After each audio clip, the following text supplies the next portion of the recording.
The blubbery arms of the soft life had Bond round the neck, and they were slowly strangling him.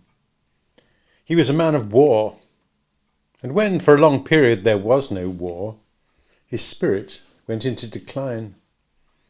In his particular line of business, peace had reigned for nearly a year, and peace was killing him.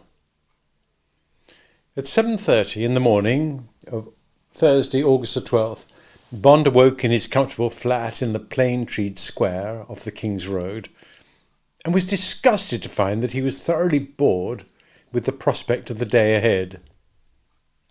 Just as, in at least one religion, acidity is the first of the cardinal sins, so boredom, and particularly the incredible circumstance of waking up bored, was the only vice Bond utterly condemned. Bond reached out and gave 2 rings on the bell to show May, his treasured Scottish housekeeper, that he was ready for breakfast. Then he abruptly flung the single sheet off his naked body and swung his feet to the floor. There was only one way to deal with boredom: kick oneself out of it.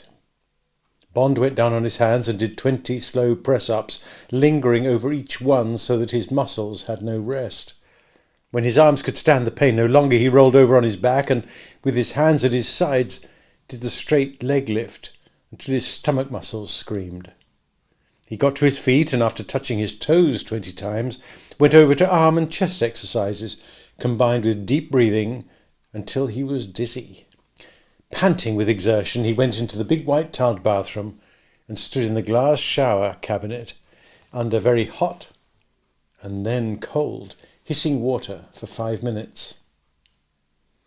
At last, after shaving and putting on a sleeveless dark blue Sea Island cotton shirt and navy blue tropical worsted trousers, he slipped his bare feet into black leather sandals and went through the bedroom into the long big-windowed sitting room, with the satisfaction of having sweated his boredom, at any rate for the time being, out of his body. May, an elderly Scotswoman with iron grey hair and a handsome, closed face, came in with the tray and put it on the table in the bay window together with the Times, the only paper Bond ever read. Bond wished her good morning and sat down to breakfast. "Good mornings." To Bond, one of May's endearing qualities was she would call no man Sir, except, Bond had teased her about it years before, English kings and Winston Churchill. As a mark of exceptional regard, she accorded Bond an occasional hint of an "s" at the end of a word. She stood by the table while Bond folded his paper to the centre news page. "Yon man was here again last night about the television." "What man was that?" Bond looked along the headlines. "Yon man that's always coming. 6 times he's been here pestering me since June. After what I said to him the first time about the sinful thing, you'd think he'd give up trying to sell us one. But hire purchase 2, if you please." Persistent chap, these salesmen. Bond put down his paper and reached for the coffee pot. "I gave him a right piece of my mind last night, disturbing folk at their supper. Asked him if he'd got any papers, anything to show who he was. I expect that fixed him." Bond filled his large coffee cup to the brim with black coffee. "Oh, not a bit of it. Flourished his union card. Said he had every right to earn his living. Electricians' union it was too. They're the communist one, aren't they?" "Yes, that's right," said Bond vaguely. His mind sharpened. Was it possible they could be keeping an eye on him? He took a sip of the coffee and put the cup down. "Exactly what did this man say, May?" he asked, keeping his voice indifferent, but looking up at her. "He said he's selling television sets on commission in his spare time, and are we sure we don't want one? He says we're one of the only folk in the square that haven't got one. Sees there isn't one of those aerial things on the house, I dare say. He's always asking if you're at home so that he can have a word with you about it. Fancy his cheek! I'm surprised he hadn't thought to catch you coming in or going out. He's always asking if I'm expecting you home. Naturally, I don't tell him anything about your movements. respectable, quiet-spoken body if he wasn't so persistent. Could be, thought Bond. There are many ways of checking up with the owners at home or away. A servant's appearance and reactions, a glance through the open door. Well, you're wasting your time because he's away, would be the obvious reception if the flat was empty. Should he tell the security section? Bond shrugged his shoulders irritably. What the hell? There was probably nothing in it. Why would they be interested in him? And if there was something in it, security was quite capable of making him change his flat. I expect you frightened him away this time. Bond smiled up at May. I should think you've heard the last of him. Yes, said May doubtfully. At any rate, she'd carried out her orders to tell him if she saw anyone hanging about the place. She bustled off with a whisper of the old-fashioned black uniform she persisted in wearing, even in the heat of August. Bond went back to his breakfast. Normally it was little straws in the wind like this that would start a persistent, intuitive ticking in his mind. And on other days he would not have been happy until he had solved the problem of the man from the Communist Union who kept coming to the house. Now, from months of idleness and disuse, the sword was rusty in the scabbard, and Bond's mental guard was down. Breakfast was Bond's favourite meal of the day. When he was stationed in London, it was always the same. It consisted of very strong coffee from De Bry in New Oxford Street, brewed in an American Chemex, of which he drank 2 large cups, black and without sugar. The single egg in the dark blue egg cup with a gold ring round the top was boiled for 3 1/3 minutes. It was very fresh, speckled brown egg from French Marron hens, owned by some friend of May in the country. Bond disliked white eggs, and faddish as he was in many small things, it amused him to maintain that there was such a thing as the perfect boiled egg. Then there were 2 thick slices of whole wheat toast, a large pat of deep yellow Jersey butter, and 3 squat glass jars containing Tiptree Little Scarlet strawberry jam, Cooper's vintage Oxford marmalade, and Norwegian heather honey from Fortnum's. The coffee pot and the silver on the tray were Queen Anne, and the china was Minton, of the same dark blue and gold and white as the egg cup. That morning, while Bond finished his breakfast with honey, he pinpointed the immediate cause of his lethargy and of his low spirits. To begin with, Tiffany Case. His love for so many happy months had left him. And after final painful weeks during which he had withdrawn to an hotel and sailed for America at the end of July, he missed her badly. And his mind still sheared away from the thought of her. And it was August, and London was hot and stale. He was due for leave, but he had not the energy or the desire to go off alone, or to try and find some temporary replacement for Tiffany to go with him. So he'd stayed on in the half-empty headquarters of the Secret Service, grinding away at the old routines, snapping at his secretary and rasping his colleagues. Even M had finally got impatient with the surly, caged tiger on the floor below, and on Monday of this particular week he had sent Bond a sharp note appointing him to a committee of inquiry under Paymaster Captain Troop. The note said that it was time for Bond, as a senior officer of the service, he took a hand in major administrative problems. Anyway, there was no one else available. Headquarters was short-handed, and the OO section was quiescent. Bond would pray report that afternoon at 2:30 to room 412.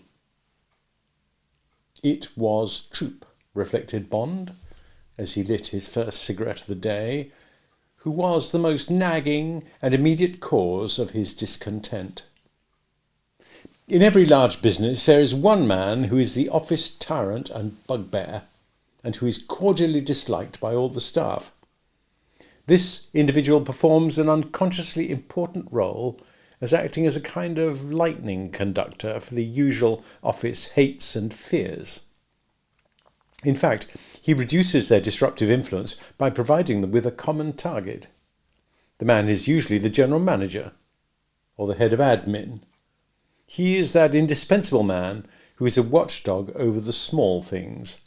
Petty cash, heat and light, towels and soap in the lavatories, stationery supplies, the canteen, the holiday rota, the punctuality of the staff.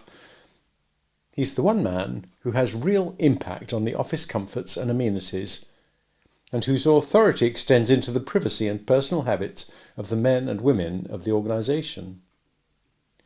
To want such a job, and to have the necessary qualifications for it, the man must have exactly those qualities which irritate and debride. He must be parsimonious, observant, prying and meticulous. And he must be a strong disciplinarian and indifferent to opinion. He must be a little dictator. In all well-run businesses there is such a man. In the Secret Service it's Paymaster Captain Troop, RN, retired, head of admin, whose job it is, in his own words, to keep the place shipshape and Bristol fashion. It was inevitable that Captain Troop's duties would bring him into conflict with most of the organisation, but it was particularly unfortunate that M could think of no one but Troop to spare as chairman for this particular committee. For this was yet one more of those committees of inquiry dealing with the delicate intricacies of the Burgess and Maclean case, and with the lessons that could be learned from it.